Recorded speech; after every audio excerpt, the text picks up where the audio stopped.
po ang boses ng Fortis.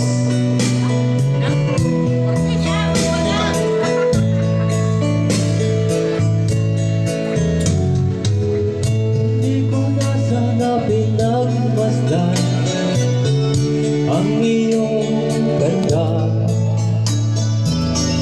at hindi na rin pinansin pa bawat ngiti mong may gayuma. Dahil sa akala ko di ako ibig sa'yo, ikaw pala ang aking